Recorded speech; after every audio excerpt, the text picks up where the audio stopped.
Elena Morales no era una mujer que llamara la atención. Su presencia era silenciosa, su andar discreto, su ropa sencilla. Ese martes nublado en París, caminaba con paso firme por las calles empedradas del barrio Le Marais. Vestía un vestido blanco sin logos, unas sandalias planas, y cargaba un bolso de tela que había usado tantas veces que las asas comenzaban a desgastarse.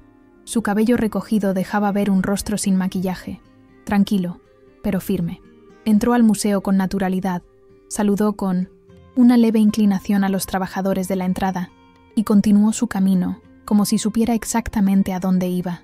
Su destino estaba al fondo del ala este, una boutique de alta joyería llamada Maison d'Argent, ubicada dentro del Museo de Arte Contemporáneo.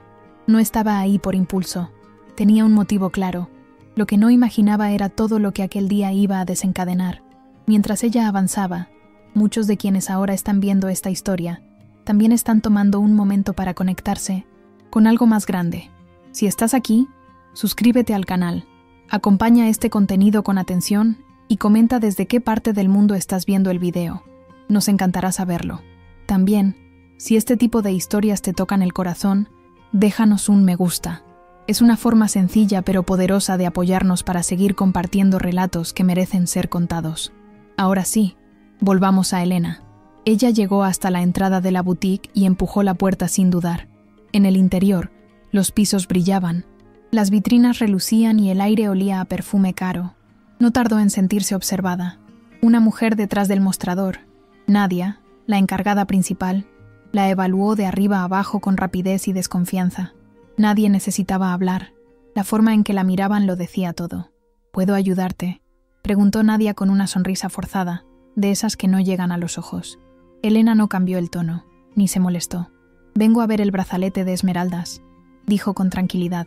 La empleada se tomó una pausa, como si estuviera decidiendo si reírse o fingir sorpresa. «Esa pieza no está en exhibición para cualquiera. Se necesita cita y referencias». Elena asintió. «Lo entiendo. Aún así, quisiera verlo». Y ahí quedó, de pie, sin dar más explicaciones. No llevaba joyas, ni marcas visibles. No mostró documentos, ni apellidos. Solo permaneció ahí con la dignidad tranquila de quien no busca impresionar a nadie. Esa misma seguridad fue lo que más incomodó a los presentes. Como si no entendieran cómo una mujer sin adornos ni marcas caras podía atreverse a pedir ver algo valorado en 12 millones de euros. Unas clientas que estaban al fondo, frente a la vitrina principal, comenzaron a murmurar. Patricia Duval, influencer de moda con cientos de miles de seguidores, reconoció el tipo de historia que podía generar vistas. Se acercó disimuladamente a su amiga Camila, heredera de una cadena tecnológica, y susurró en tono burlón: «¿Viste la del bolso de mercado? ¿Quiere ver el brazalete?» Camila rió sin culpa. «Debe ser parte de alguna exposición interactiva, algo de arte social». El sarcasmo era evidente. A su alrededor, empleados fingían ordenar vitrinas mientras espiaban. Un ambiente de burla sutil se iba formando, espeso como una neblina que Elena percibía aunque nadie dijera nada directamente. Aún así, se acercó a la vitrina donde reposaba el brazalete, lo miró con atención, sin tocarlo, como si recordara algo. No buscaba atención, ni compasión, solo quería ver de cerca lo que un día había significado tanto para ella. Fue entonces cuando uno de los empleados, Renato, se acercó a Nadia con aire de burla. «¿Ya le ofreciste un folleto con los precios de fantasía?», susurró. Ella sonrió sin responder, como si compartieran una broma privada. Detrás, Patricia había sacado su teléfono y ya grababa discretamente.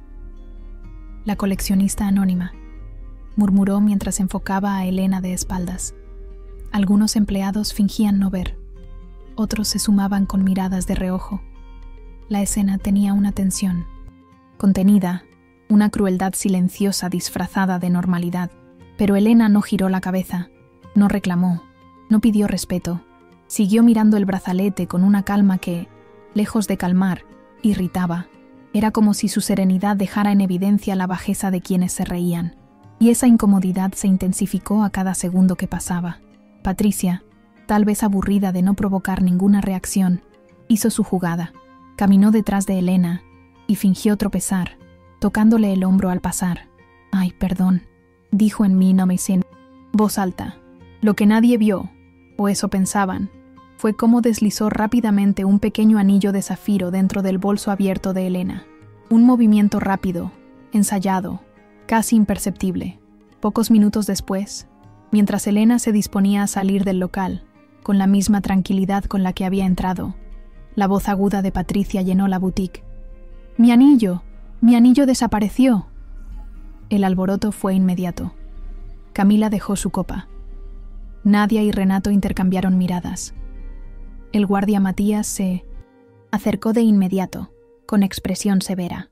«Señora, necesito que nos acompañe. Se ha extraviado una pieza y debemos hacer una revisión». Elena no opuso resistencia. No preguntó quién la acusaba, ni por qué. Solo asintió con el mismo tono tranquilo de antes y caminó junto al guardia hacia una sala interna. Allí, frente a Matías, Nadia, Renato y un supervisor, abrió su bolso. Entre una libreta, un teléfono y un pañuelo de tela, estaba el anillo. La sonrisa de Nadia fue inmediata. «Qué casualidad», dijo sin molestarse en disimular el tono sarcástico. Elena la miró directamente. «Eso no es mío». Nadie respondió. Matías cruzó los brazos. «Esperaremos a que revisen las cámaras». Y la dejaron sola, en esa sala pequeña, con su bolso abierto sobre la mesa, como si esperaran que el peso de la vergüenza hiciera lo que ellos no se atrevían a decir en voz alta. Afuera, las risas y los comentarios seguían, como si lo ocurrido fuera un espectáculo improvisado. Elena sacó su teléfono, revisó sus mensajes, miró su galería y allí estaba. Un video, su rostro, su bolso, su silueta de espaldas frente a la vitrina. Alguien ya lo había subido. Más de 8.000 visualizaciones, comentarios riéndose, preguntando si era una performance de arte social o si, en París, hasta los ladrones tienen buen gusto. Sintió un nudo en el estómago, pero no lloró, no gritó. Llamó a un solo número. «Hola, amor. Estoy bien, pero están diciendo que robé algo. Me tienen retenida en la tienda, al otro lado de la línea». La voz de Sebastián fue firme y serena. «Voy para allá. No te preocupes por nada». Elena colgó, guardó el teléfono, cruzó las piernas. Esperó en silencio, sabiendo que en ese momento no tenía cómo defenderse, pero que no estaba sola. En la boutique, el ambiente había cambiado. Ya no era solo burla, era expectación. Algunos empleados mantenían la compostura, pero la mayoría seguía lanzando miradas hacia la puerta por donde Elena había sido llevada. Las clientas continuaban con sus copas de champán, riendo entre murmullos y compartiendo el video. «¿Tú crees que la policía venga?», preguntó Camila en voz baja. «Con lo que vale ese anillo, yo no me arriesgaría», respondió Patricia con tono cínico. Renato acomodaba relojes en una vitrina que nadie miraba, fingiendo concentración mientras escuchaba cada palabra. Era una escena de esas en las que la crueldad parece disfrazarse de conversación casual, donde lo que ocurre se normaliza bajo una luz tenue, como si todo formara parte del juego no escrito de la exclusividad. Pero entre todos los presentes, hubo uno que no se unió al espectáculo. Álvaro, un joven que trabajaba en el área de seguridad del museo, llevaba un rato revisando las cámaras. Lo que vio no le dejó dudas. Salió de la sala de monitores y fue directamente a buscar al jefe de seguridad. «Tienes que ver esto», le dijo a Matías sin rodeos. El tono de su voz no dejaba espacio a dudas. Matías frunció el ceño, se levantó y lo siguió sin decir nada. En la boutique, nadie notó su ausencia. Las risas seguían. Los teléfonos grababan. El juicio público ya había dictado su veredicto sin necesidad de pruebas. Nadie se detenía a pensar que quizás se estaban equivocando. Nadie excepto Álvaro, que se negaba a ver cómo una injusticia más se tapaba con silencio. Mientras tanto, Elena seguía esperando en esa pequeña sala blanca, el bolso abierto, la silla incómoda, las voces afuera. Todo parecía detenido, pero dentro de ella algo se movía. No era rabia, ni vergüenza. Era la misma mezcla de impotencia y calma que había sentido otras veces, en otros lugares, cuando la juzgaron sin conocerla. Respiró profundo. Pensó en su esposo. Pensó en por qué había querido ver ese brazalete, en lo que significaba para ella. No por su precio, ni por las piedras. Era por lo que representaba. Un símbolo silencioso de algo que habían superado juntos, de un momento que solo ellos dos comprendían. Por eso estaba ahí, no para demostrar nada a nadie, solo para cerrar un ciclo. Pero el mundo no te deja en paz cuando no encajas en la vitrina. Frente al museo, una camioneta negra Mercedes-Maybach se detuvo. De ella descendió Sebastián Morales.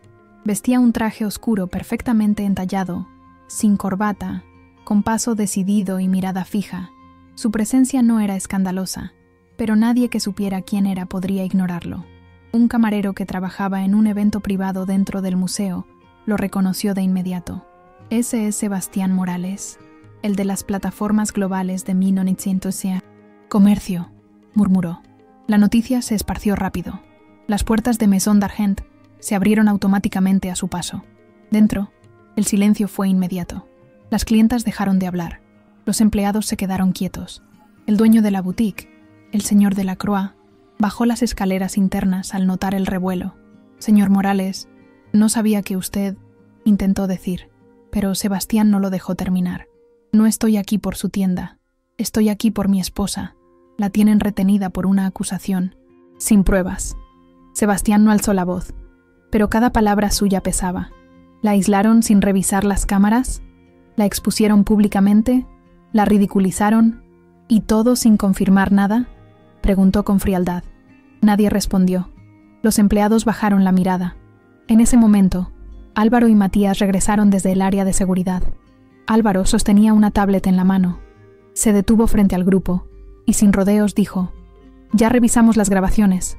La señora Morales no robó nada. El anillo fue colocado en su bolso. Todo está en el video». Un silencio espeso cayó sobre la sala. Las miradas volaron hacia Patricia, que enrojeció de inmediato. La copa de champán resbaló de sus manos y se rompió en el suelo. Camila la miraba con ojos grandes, sorprendida. Ya no había risas, ya no había bromas, solo tensión. «¿Quién fue?», preguntó Sebastián, sin moverse un centímetro. Álvaro dudó un segundo, pero luego giró la pantalla hacia todos. El video hablaba por sí solo. Patricia, fingiendo tropezar, deslizaba el anillo dentro del bolso de Elena con una maniobra precisa. Nadie necesitaba explicación. La imagen era clara. «Fue una broma», murmuró Patricia, sin saber a quién miraba. No pensaba que... Sebastián la interrumpió por primera vez con un tono más elevado. ¿Una broma? ¿Ridiculizar a mi esposa, difamarla en redes, poner en juego su dignidad? ¿Todo eso fue parte de un chiste para ustedes? Miró a Nadia, a Renato, a los empleados que antes se reían. Ninguno respondió. Nadie quería sostener esa mirada. Camila retrocedió un paso. Delacroix parecía incapaz de hablar. «Voy a ser claro», continuó Sebastián, ahora más firme, aunque sin gritar. «Podría comprar esta tienda hoy mismo, cerrarla y disfrutar viendo cómo buscan trabajo la próxima semana. ¿Quieren que lo haga?» El silencio era total. El dueño de la boutique tragó saliva. «Por supuesto que no, señor Morales. Esto es un escándalo. Tomaremos las medidas correspondientes de inmediato». Sebastián asintió levemente. «Empiécelas ahora». Matías se volvió hacia Patricia. «Señora, le pediré que se retire de las instalaciones. Su acción será reportada a las autoridades». Patricia intentó hablar, pero nadie la escuchó. Camila ya se alejaba. Renato bajó la cabeza. Nadia estaba pálida. Sebastián no buscaba venganza, pero tampoco permitiría que lo que habían hecho quedara como un malentendido menor. «Mi esposa está sentada sola desde hace más de media hora esperando que alguien la trate con respeto», dijo mirando directamente a Delacroix. «Usted mismo debería ofrecerle disculpas». El dueño de la boutique asintió sin discutir. Caminó con prisa hacia la sala donde Elena seguía esperando. En ese momento, Sebastián se giró hacia la vitrina del brazalete. Lo observó con detenimiento, no con deseo, ni con admiración, sino con una calma seria, como quien está a punto de tomar una decisión importante. Cuando Elena salió acompañada por Delacroix, lo vio de pie junto a la vitrina. Caminó hacia él sin decir nada. Sebastián la miró, le tomó la mano y le dio un beso en la frente. «¿Estás bien?», le preguntó en voz baja. «Ahora sí», respondió ella, con una pequeña sonrisa. Sebastián sostuvo su mano un momento más. Luego volvió la vista hacia el dueño de la boutique. «Quiero ese brazalete», dijo con voz firme. No era un capricho, ni una provocación, era una decisión. Delacroix asintió sin cuestionar y llamó de inmediato a uno de sus asistentes. Con manos temblorosas, el encargado sacó el estuche de Miens en terciopelo oscuro, lo colocó sobre una mesa y lo abrió frente a ellos. El brillo de las esmeraldas contrastaba con el ambiente frío de la sala. Elena lo miró, pero no se acercó. Seguía en silencio, procesando todo lo que había pasado en menos de una hora. Sebastián tomó el brazalete con delicadeza, lo observó por todos lados y luego se giró hacia ella. «Este era para ti desde antes de que entraras. No necesitas pedir permiso para mirar nada, en ningún lugar». Elena sonrió levemente. Sus ojos brillaban, pero no por el valor de la joya. Julia, la asistente de Sebastián, ya estaba preparada con la tablet. Él le hizo una seña. «Haz la transferencia». Julia tecleó unos comandos, verificó con el banco y levantó la vista. Hecho. 12 millones de euros. Nadie dijo una palabra. El silencio en la boutique era casi opresivo. Los empleados no se movían. Los pocos clientes que quedaban mantenían la distancia. Sebastián colocó el brazalete en la muñeca de Elena con la misma calma con la que alguien acomoda algo que siempre debió estar ahí. No era un gesto teatral, era íntimo, lleno de significado. Luego entrelazó sus dedos con los de ella y comenzaron a caminar hacia la salida. Justo cuando pasaron frente a Nadia y Renato, Sebastián se detuvo. Los miró uno por uno. «Ustedes no solo fallaron como empleados, fallaron como personas». Ninguno de los dos respondió. Nadia bajó la mirada, muda. Renato tragó saliva, dio un paso atrás. Sebastián se volvió hacia el dueño. «Y usted, si quiere conservar algo de reputación, ya sabe lo que tiene que hacer». Delacroix no respondió en el acto, pero lo entendió. Apenas Sebastián y Elena cruzaron la puerta, giró hacia Nadia. «Estás despedida», dijo sin suavizar el tono. «¿Qué?», murmuró ella, sin creérselo. Miró alrededor como si esperara apoyo. No lo hubo. «No hiciste nada para detener lo que pasó. Lo alentaste. Quiero tus cosas fuera en 10 minutos». Renato intentó intervenir, pero Delacroix lo detuvo con la mirada. «¿Y tú también?» «No. Quiero a nadie en este lugar que se burle de un cliente». Ambos salieron cabizbajos. Nadie los defendió. Nadie los miró a los ojos. Cuando Elena y Sebastián finalmente salieron del museo, el aire de París les pareció distinto, más limpio, más respirable. Elena inspiró profundo. Aún sentía un leve temblor en las manos, pero ya no era miedo, era emoción. Caminaron en silencio por unas cuadras, sin apuro. En una esquina, un grupo de personas los reconoció. Una joven de unos 20 años levantó su teléfono. «Es ella, la de la joyería». Sebastián lo notó y rodeó con el brazo a su esposa, como queriendo protegerla del bullicio. Pero Elena levantó la vista. No había desprecio en esas miradas. Había respeto, admiración, incluso una especie de orgullo colectivo. Un muchacho que estaba grabando habló. «Vi lo que hicieron. Fue justo. Fue increíble. Gracias por no quedarse callados». Elena asintió con una sonrisa leve. «Gracias a ustedes por ver la verdad». Caminaron unas cuadras más hasta llegar a un café tranquilo, uno de esos que apenas caben 3 mesas dentro. Se sentaron junto a la ventana y pidieron 2 cafés con leche. Elena, con el teléfono sobre la mesa, dudó antes de encenderlo. No sabía si estaba lista para ver lo que había ocurrido en Internet durante las últimas horas, pero lo hizo de todos modos. Las notificaciones eran incontables. Videos, menciones, comentarios, mensajes privados. Algunos mostraban la escena frente a la vitrina, otros, la acusación y, por supuesto, la entrada de Sebastián y su decisión de comprar el brazalete. Todo había sido grabado desde múltiples ángulos. Algunos ya llevaban millones de reproducciones. El más viral tenía un título sencillo, pero potente: «Cuando humillas a la mujer equivocada». Pero no era solo eso. Elena empezó a leer los mensajes privados. Eran cientos. Mujeres de diferentes partes del mundo le contaban sus propias experiencias, historias de entrevistas laborales donde las hicieron sentir pequeñas por su apariencia. Miedo. Tiendas donde fueron ignoradas por no vestir marcas, de restaurantes donde las trataron distinto por no lucir caras. Y lo más fuerte, le agradecían, no por gritar, no por confrontar. Le agradecían por mantenerse en silencio, con dignidad. Gracias por no perder la calma. Me diste fuerza, escribió una mujer. Hoy renuncié a un trabajo donde me hacían sentir menos por no tener ropa cara.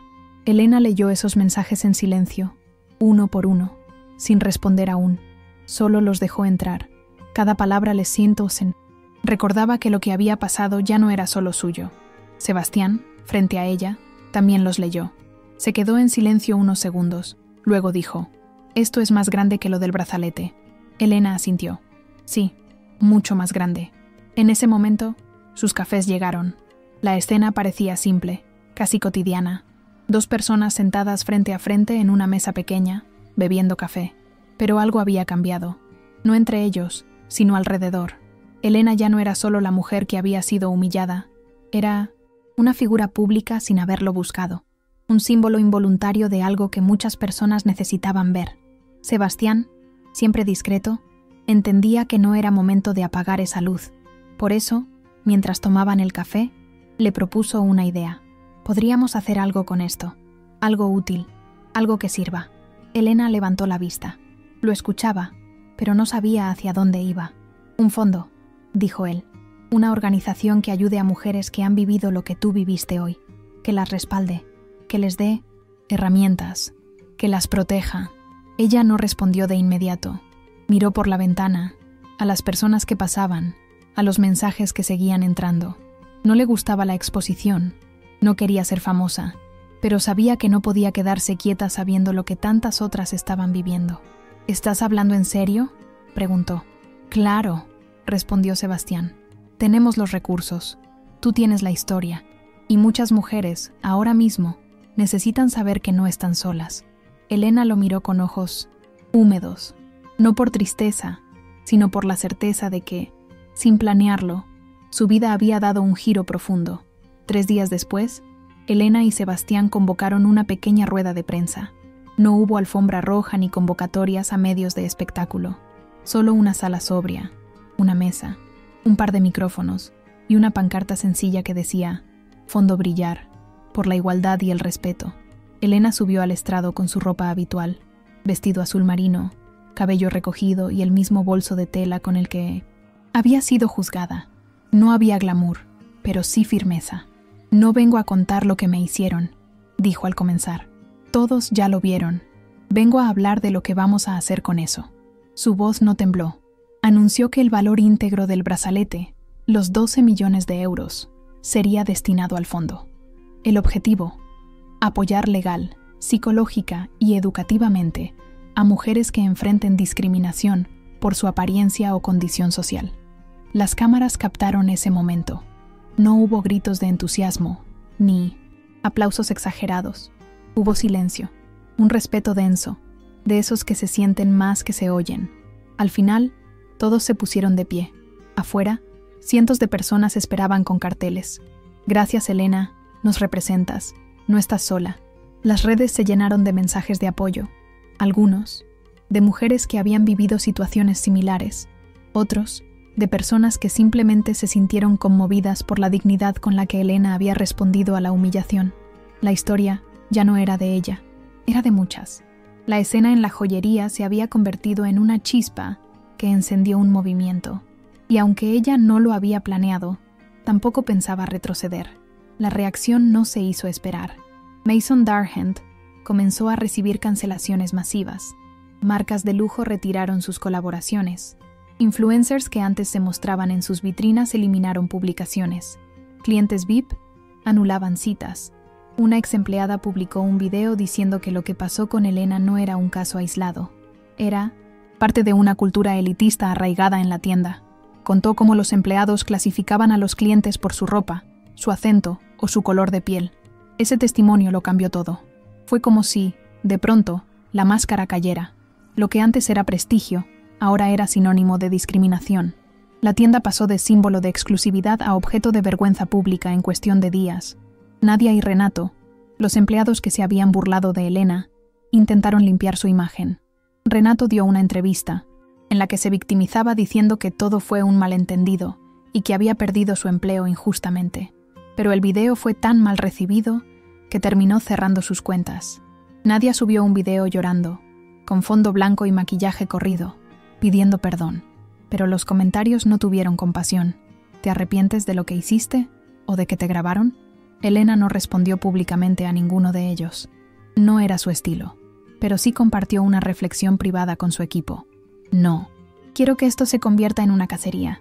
Lo que me hicieron estuvo mal, pero lo que hagamos después tiene que ser mejor. La influencer Patricia Duval fue quien enfrentó las consecuencias más graves. Sebastián, con el respaldo de un equipo legal, presentó una demanda por difamación y acoso. Patricia intentó llegar a un acuerdo económico, pero no tuvo éxito. Su marca de ropa cerró. Su contrato con una reconocida línea de cosméticos fue rescindido. En solo 3 días, perdió más de 1 millón de seguidores. Lo que más le dolió, según comentó en un video que pronto fue eliminado, no fue la caída financiera, sino la pérdida de credibilidad. Nadie le creía, nadie la defendía. Personas que solían aparecer con ella en eventos dejaron de contestar sus mensajes. La viralización del caso no solo la sacó de los espacios de lujo, también la dejó expuesta como símbolo de una crueldad disfrazada de glamour. Un canal de televisión propuso hacer un documental sobre la historia. Elena aceptó contar su versión, pero puso una condición. No quería protagonismo. Pidió que también se incluyeran testimonios de otras mujeres que vivieron situaciones similares. «Esto ya no es solo mío», explicó. El documental fue un éxito rotundo. Se viralizó en múltiples idiomas. Los comentarios más repetidos coincidían en una frase: «No le dieron un micrófono, se lo ganó con su silencio». Mientras tanto, el fondo Brillar comenzaba a tomar forma.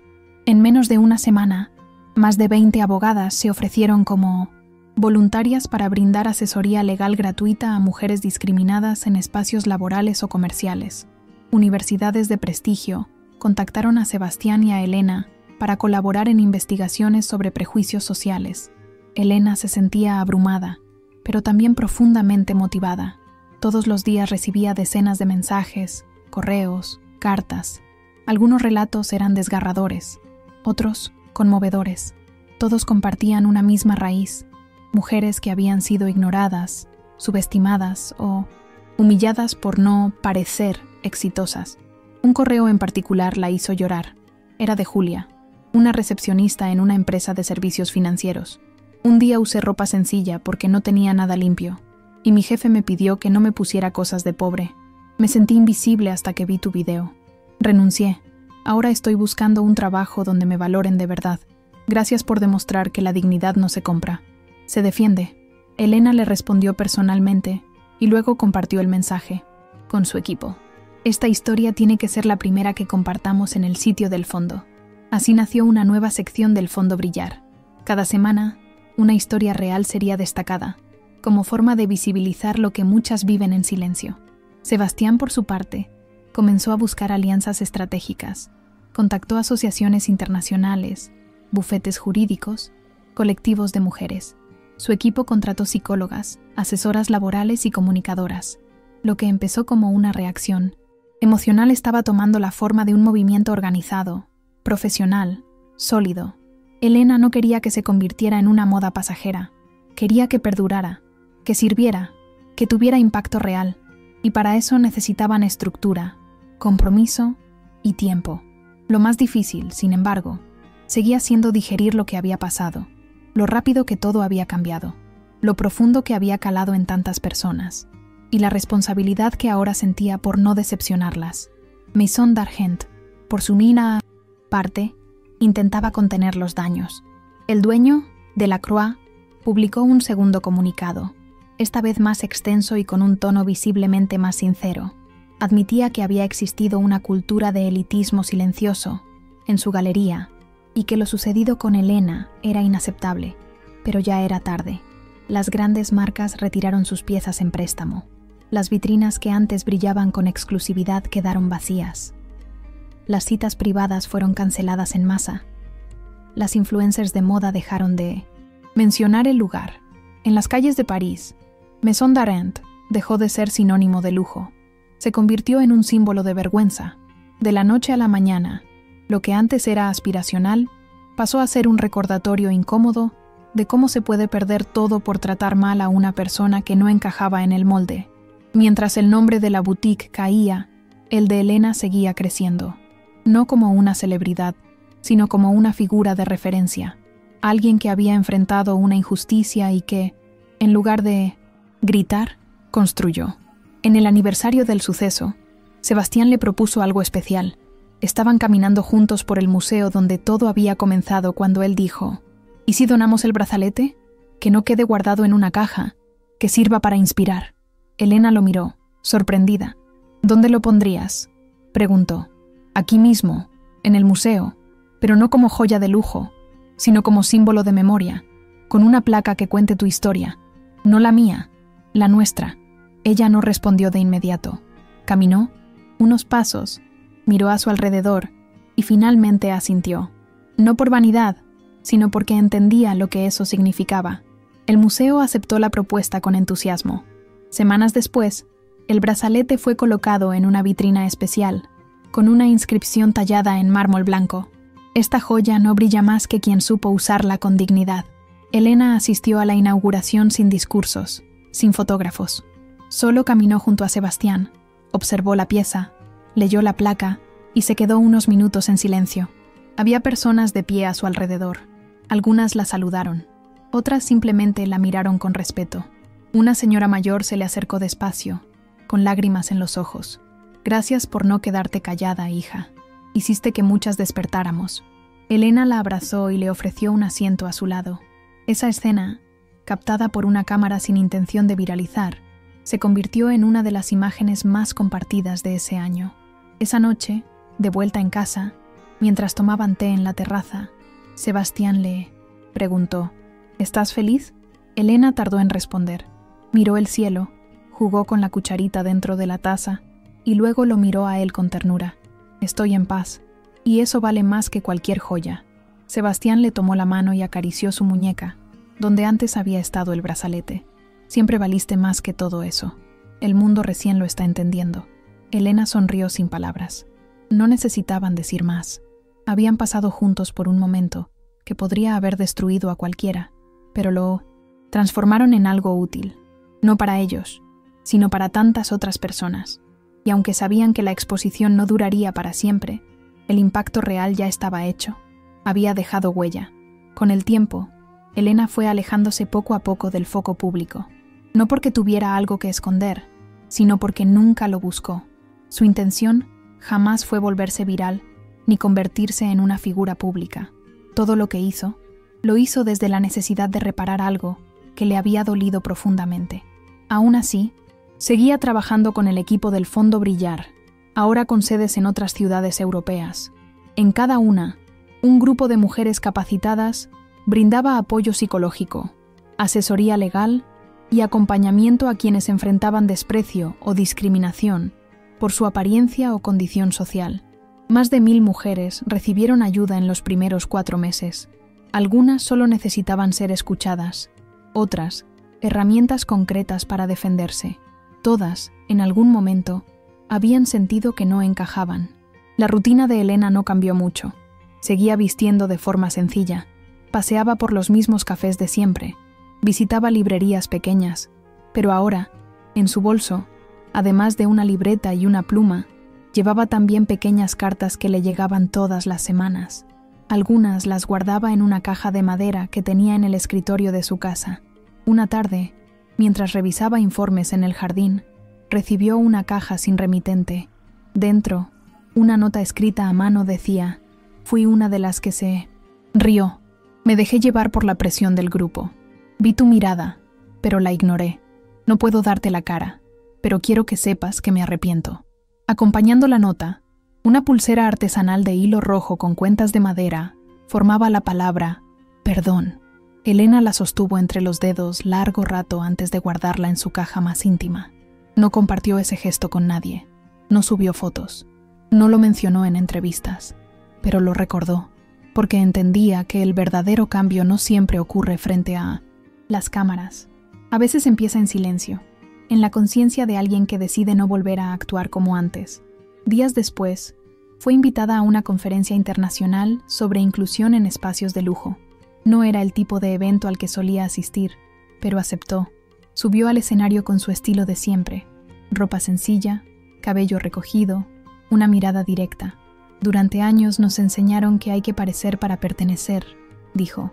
Pero pertenecer no debería depender del bolso, del apellido, ni del maquillaje. Debería depender de cómo tratamos a los demás. La sala quedó en silencio. Luego, una ovación de pie llenó el lugar, no por espectáculo, sino por reconocimiento. Al bajar del escenario, varias mujeres se le acercaron para abrazarla. Una joven muy delgada, de manos temblorosas, le entregó una hoja doblada. Elena le preguntó si podía leerla en voz alta. La joven asintió. Cuando vi tu video, pensé que eras una actriz. Luego entendí que eras una mujer como mi madre, como yo. Y entonces lloré, porque tú dijiste con tu silencio lo que muchas no nos atrevimos a decir con palabras. Gracias por ser fuerte. Elena no respondió, solo la abrazó, lento, sin apuro, como quien sabe que hay heridas que no necesitan respuestas, sino comprensión. Esa noche, al llegar a casa, anotó en su libreta una frase simple. A veces, lo más poderoso no es lo que dices, sino cómo decides seguir caminando después de que intentaron destruirte. Pasaron los meses, pero el video del museo seguía, circulando en redes como referencia en charlas sobre clases sociales, dignidad silenciosa y prejuicio cotidiano. Algunas universidades empezaron a usar el caso como material de estudio en carreras como sociología, derecho y comunicación. Elena, aunque no lo buscó, se convirtió en ejemplo, pero cada vez que le pedían una entrevista o que participara en una mesa de debate, ponía la misma condición. No hablo si no puedo traer conmigo otras historias, no quiero ser la única voz. Y lo cumplía. Cada lugar que iba, llevaba consigo testimonios de mujeres que habían escrito al fondo, cartas reales, mensajes que nunca habían sido escuchados. Esa fue su forma de asegurarse de que lo que vivió no se convirtiera en una historia de excepción, sino en un disparador de conciencia. El Fondo Brillar no paraba de crecer. Se abrieron más oficinas, se fortalecieron convenios con empresas comprometidas con la equidad, se organizaron ciclos de formación sobre trato digno en espacios laborales y comerciales. Incluso se creó una red de contención emocional para mujeres que habían atravesado desprecio o violencia simbólica. Sebastián, aunque prefería mantenerse en segundo plano, seguía acompañando cada paso, a veces como mentor estratégico, otras simplemente como esposo atento. Nunca intentó robar protagonismo. Sabía que ese era el trayecto de Elena, pero también sabía que su presencia, su respaldo incondicional, era parte de lo que le daba fuerzas a ella. Estaban juntos, no solo como pareja, sino como cómplices en algo más profundo, transformar una humillación en legado. Una tarde, mientras organizaban papeles en su escritorio, Elena encontró la fotografía de su boda. Estaba algo arrugada, con las esquinas dobladas. La había llevado tantos años en su bolso que el desgaste hablaba por sí solo. Se la mostró a Sebastián. ¿Recuerdas este momento?, preguntó. Él tomó la foto entre los dedos, sonrió con los ojos y asintió. Claro que sí. Ese día supe que nada me haría más rico que tenerte conmigo. Ella apoyó la cabeza en su hombro. Se quedaron así, en silencio, un silencio cómodo, que solo existe entre quienes ya atravesaron demasiadas tormentas juntos. No necesitaban decir nada más. Era en esos momentos simples donde todo cobraba sentido, cuando no había cámaras, ni discursos, ni proyectos, solo ellos dos, y la certeza de que se habían elegido con verdad. ¿Te arrepientes de cómo manejaste todo?, preguntó él de pronto, sin buscar conflicto, solo con curiosidad. Sincera. Elena no dudó, ni un segundo. Si hubiera gritado o insultado, solo habría reforzado el prejuicio que ya tenían de mí, pero mantenerme firme y en silencio fue más fuerte que cualquier palabra. Sebastián asintió con calma. Sabía que esa frase no era una respuesta cualquiera, era un reflejo exacto de lo que ella era, alguien que no necesitaba imponerse para ser firme, alguien que no buscaba exposición, pero tampoco la esquivaba si eso podía servir a otras.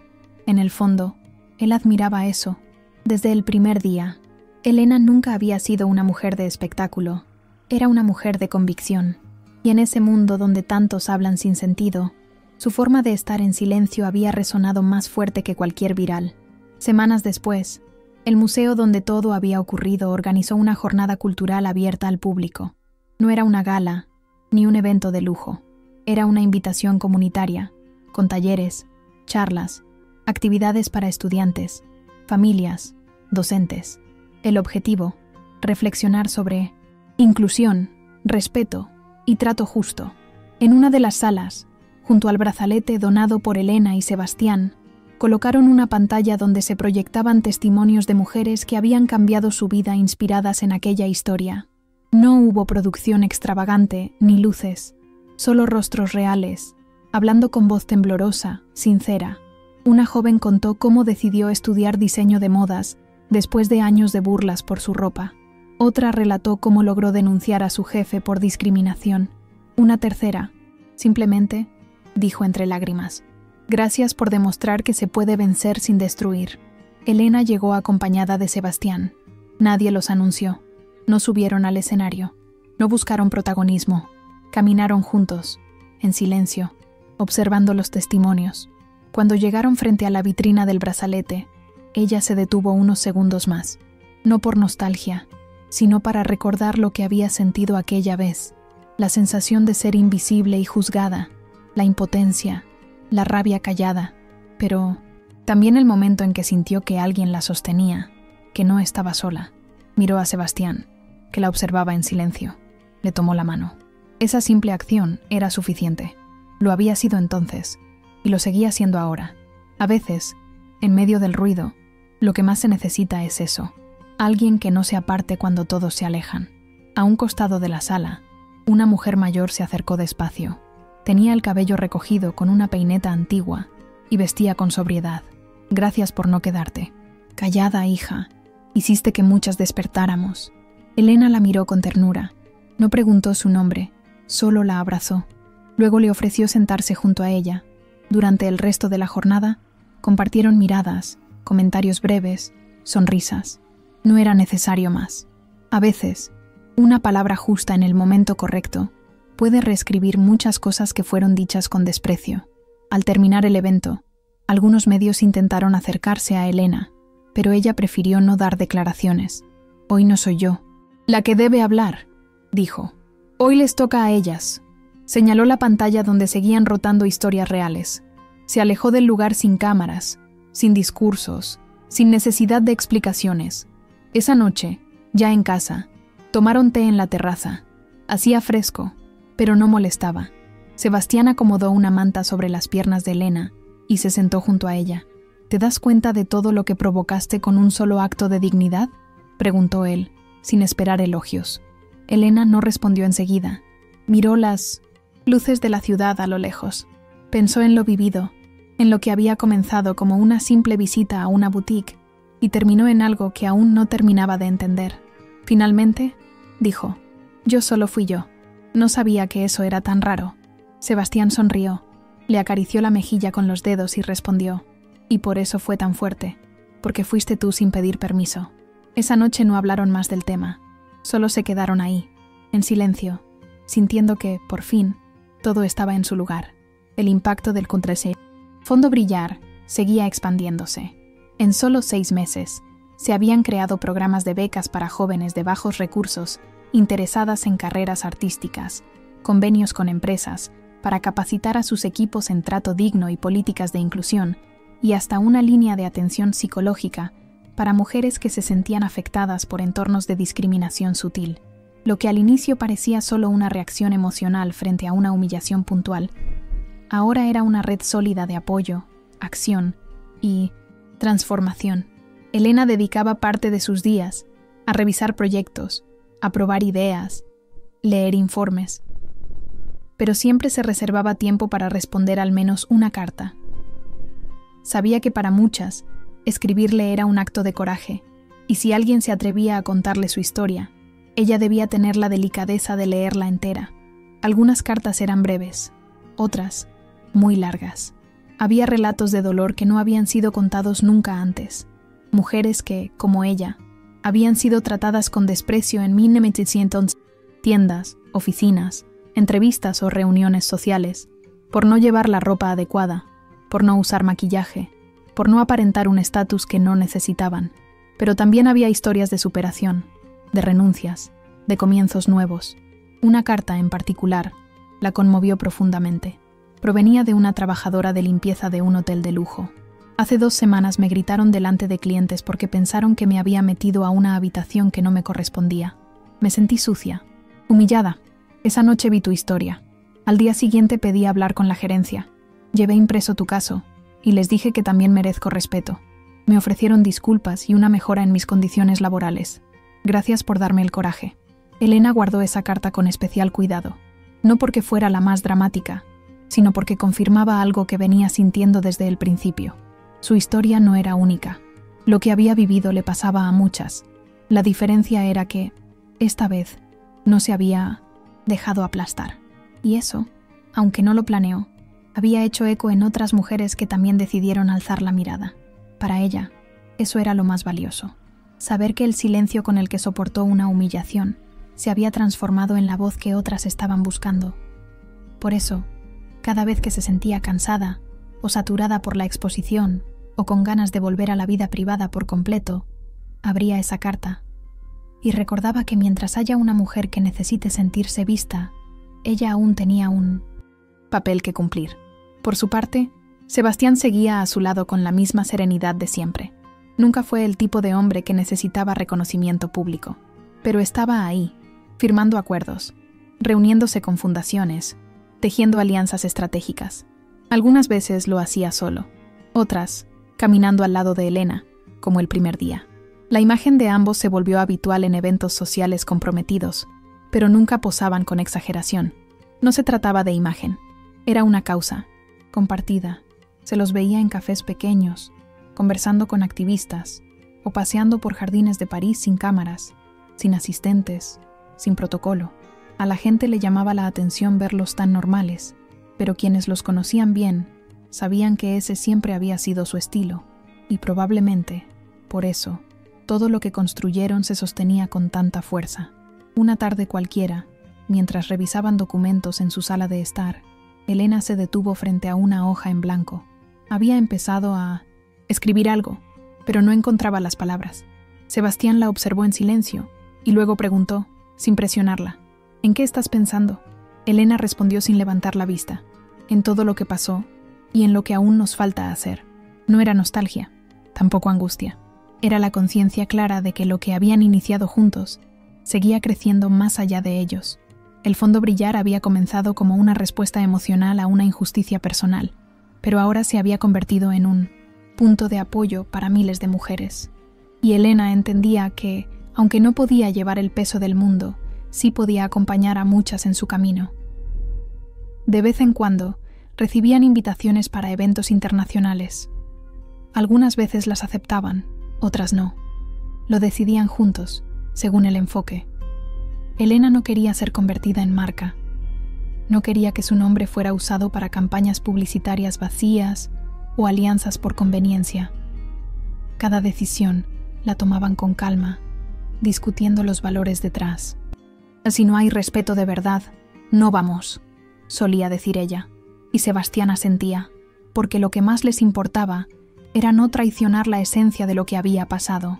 Había sido real, doloroso, intenso, y transformar eso en espectáculo sería banalizarlo. Por eso preferían actos pequeños pero concretos. Visitar universidades, reunirse con mujeres que estaban armando redes locales, apoyar desde la base, sin luces, sin discursos grandilocuentes. Una mañana, Elena recibió un mensaje de voz de una adolescente que había visto su historia por recomendación de una maestra. Hola, no sé si vas a escuchar esto. Solo quería decirte que me hiciste cambiar la forma en que me veo. Siempre sentí vergüenza por cómo me visto, pero ahora me doy cuenta que lo que soy no depende de eso. Gracias por ser como eres. Elena escuchó el audio varias veces. No respondió de inmediato, solo lo guardó. Y esa noche, antes de dormir, lo puso en altavoz y se lo mostró a Sebastián. Ninguno de los dos habló, solo se quedaron en silencio, con los ojos cerrados, como si entendieran que ese tipo de cosas eran las que daban sentido a todo lo demás. Lo que estaban haciendo tenía impacto, aunque no siempre lo vieran. A veces, ese impacto llegaba de formas inesperadas. En una librería del centro, una joven se le acercó y le dijo: Solo quería darte las gracias por haber aguantado ese día en la tienda. Si hubieras reaccionado distinto, habrían usado eso para justificar todo. Pero aguantaste, y eso nos dio fuerza a... Muchas. Elena no supo qué decir. No porque no sintiera nada, sino porque era difícil poner en palabras lo que significaba que alguien comprendiera tanto en tan pocas frases. Le sonrió, la abrazó y luego continuó su camino. Ese era el tipo de encuentro que más valoraba. Gente común, sin cámaras, sin necesidad de publicaciones. Solo mujeres que, como ella, sabían lo que era ser juzgadas por lo que llevaban puesto y no por lo que realmente eran. Mientras tanto, Maison d'Arent no logró recuperarse. El daño a su reputación fue profundo y sostenido. Las vitrinas seguían ahí, pero vacías. El personal había sido reemplazado, los muebles cambiados, incluso el logo rediseñado, pero ya no era lo mismo. Intentaron atraer clientela con descuentos, eventos promocionales, colaboraciones con diseñadores emergentes. Nada funcionó. Lo que antes se abría solo con invitación, ahora lo hacía con cupones. Nadie quería volver a pisar ese lugar. Las grandes marcas retiraron cualquier relación formal. Las influencers dejaron de mencionarlo. Y en el círculo de moda parisino, Maison d'Arent dejó de ser un espacio de lujo y pasó a ser un recordatorio incómodo de lo que ocurre cuando el desprecio se normaliza. Un artículo publicado en una revista de renombre fue contundente. Maison d'Arent no perdió una joya, perdió su credibilidad, y con esa frase se selló el final simbólico de una era. Meses después, el local anunció que cerraría su sede principal en Le Marais. Nadie organizó una despedida. Nadie expresó nostalgia. La noticia pasó desapercibida, como si el tiempo la hubiera barrido. Elena, al enterarse, no comentó nada. No se alegró. No celebró. Lo que ocurrió ese día en la tienda ya no era una herida, pero tampoco un trofeo. Era parte de su historia. Una parte dura, sí, pero que también había dado lugar a algo más grande. Algo que no se podía medir en likes ni en trending topics. Un movimiento que seguía latiendo en cada mujer que decidía no agachar la cabeza. En el aniversario de Mina Mesentis. Aquel día, Sebastián le propuso algo especial. Estaban paseando por el mismo museo donde todo comenzó, ya sin prensa ni curiosos. ¿Y si hacemos algo simbólico?, preguntó. Elena levantó la mirada. ¿Cómo qué? ¿Y si abrimos una biblioteca dentro del fondo? Pero solo con libros escritos por mujeres, para que cada una que llegue, además de ayuda, encuentre palabras que la representen. A Elena se le humedecieron los ojos. Asintió sin decir nada. Fue una de esas ideas que no necesitaban justificación. Poco después, en una sala lateral de la sede principal del Fondo Brillar, comenzaron a colocarse estantes. El primer libro fue donado por una maestra jubilada. El segundo, por una joven que se había formado gracias a una beca del fondo. Así empezó otra forma de sostenerse, a través de las palabras. Y aunque el tiempo pasaba, el impacto no se diluía. Cada tanto, llegaba un nuevo correo, una nueva historia, un nuevo abrazo inesperado en medio de la calle. Elena ya no se sorprendía, pero nunca dejaba de emocionarse, porque sabía que, más allá de todo, lo que más había sanado no era el escándalo público, ni la justicia mediática. Lo que realmente había cambiado el curso de las cosas fue que, por primera vez en mucho tiempo, una mujer fue tratada con respeto cuando todos esperaban verla caer. Y ese acto, aparentemente simple, profundamente humano, fue lo que marcó la diferencia. Aquel último día del segundo año del Fondo Brillar, Elena se levantó temprano, como siempre. Preparó café, revisó sus notas, respondió 3 cartas de agradecimiento y salió a caminar por su barrio. Nadie la detuvo, nadie la reconoció, y eso le gustaba. No por esconderse, sino porque sabía que su propósito no era ser admirada, sino servir de espejo. Volvió a casa con una libreta nueva que había comprado en una papelería de barrio. En la primera página escribió una sola frase: nadie debería necesitar una joya para ser tratada con dignidad. Cerró la libreta y la guardó en la estantería donde archivaba sus pensamientos más íntimos. No lo hacía por legado, ni por dejar testamento. Lo hacía porque, en el fondo, seguía necesitando ordenar sus emociones. Había cosas que, aunque sanadas, todavía dolían cuando volvían a tocarse. Sebastián, al verla llegar, le ofreció un té. Se sentaron juntos en el patio, bajo una tarde que amenazaba lluvia. ¿Aún piensas en ese día?, preguntó él. Elena no respondió enseguida. Observó las plantas, el cielo gris, el sonido leve del viento. Pienso en lo que me habría pasado si tú no hubieras llegado. Sebastián negó con la cabeza.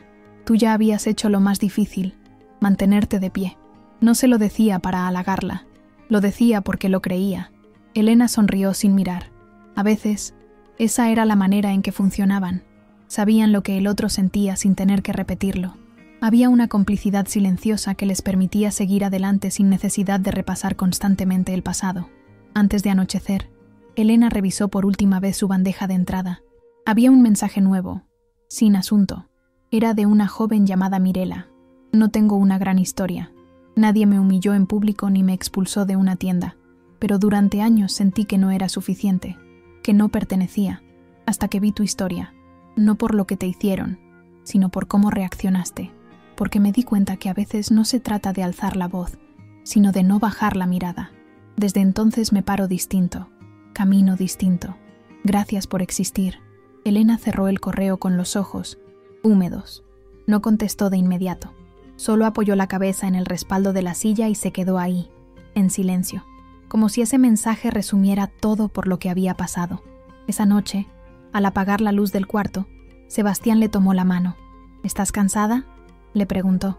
Un poco, respondió ella, pero es un cansancio distinto. No es de agotamiento. Es de haber hecho algo que valió la pena. Sebastián asintió. Y en ese gesto estaba todo, porque no había finales felices como en las películas, ni cierres perfectos como en los libros. Solo había vida, vida real, con cicatrices, con aprendizajes, con caminos nuevos que se abren cuando uno se atreve a sostenerse en medio del desprecio. Elena no necesitó joyas para brillar, nunca las necesitó, porque su valor estaba en otra parte, en su calma, en su resistencia, en su forma de mirar a los demás sin miedo. Y ahora, aunque el mundo siga girando como siempre, hay miles de mujeres que caminan más firmes gracias a su historia.